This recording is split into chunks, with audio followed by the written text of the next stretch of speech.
কেমন আছেন সবাই? মৌসামলি রান্নাঘরে একটি ব্লগে আপনাদের স্বাগত জানাই। আজকে আমি কলার মোচা রান্না করব। মোচাগুলোকে আমি পরিষ্কার করে নিয়েছি, পরিষ্কার করে ধুয়ে নিয়েছি। এখন আমি মোচাগুলোকে কেটে নেব। আমার মোচা কাটা হয়ে গেছে। আমি মোচাগুলো এখন গরম জলে একটু সিদ্ধ করে নিব। নুন আর একটু হলুদ দিয়ে আমি মোচাটাকে একটু সিদ্ধ করে নেব। তাতে করে কি হবে, মোচাটা একটু নরম হবে। এখন আমি মোচাগুলো গরম জলে দিচ্ছি।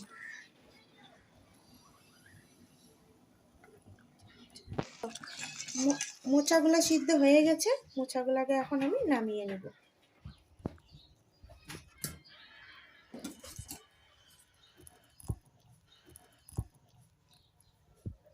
কড়াই গরম হয়ে গেছে, কড়াইতে এখন আমি তেল দিব। তেল গরম হয়ে গেছে, এখন আমি আলুগুলো দিয়ে দিব।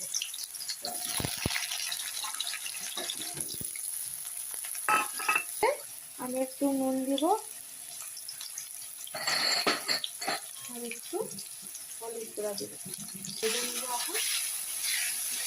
আমার আলু ভাজা হয়ে গেছে, এখন আমি আলুটা নামাই নেব। এই তেলেই আমি রান্নাটা করব। ফোড়নের জন্য আমি শুকনো লঙ্কা, গোটা জিরে, তেজপাতা আর গোটা গরম মশলা নিয়েছি। এক এক করে এখন ফোড়নে দেব।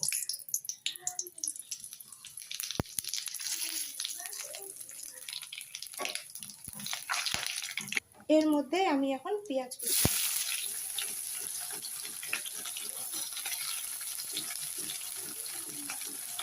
আর দুটো কাঁচা লঙ্কা চিরা দিই।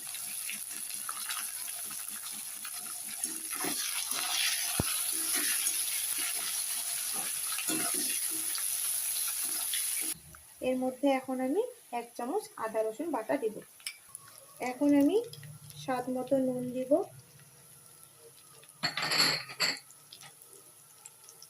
হলুদ গুঁড়া দিব,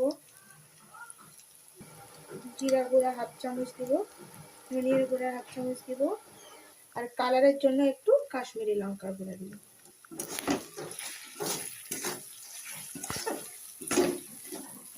আমার মশলা কষানো হয়ে গেছে, এখন আমি এর মধ্যে মোচাগুলো দিয়ে দিই।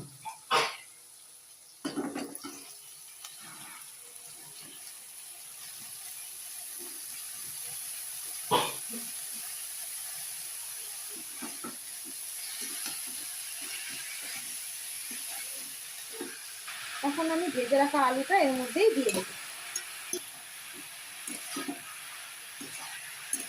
আমার ভাজা হয়ে গেছে, এখন আমি এর মধ্যে একটু জল দিব।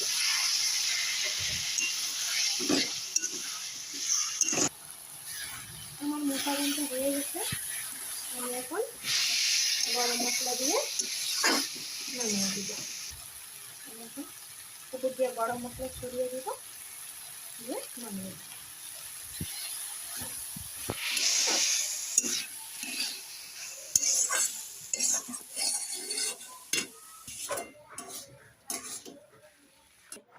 আমার মোচা ঘন্ট হয়ে গেছে।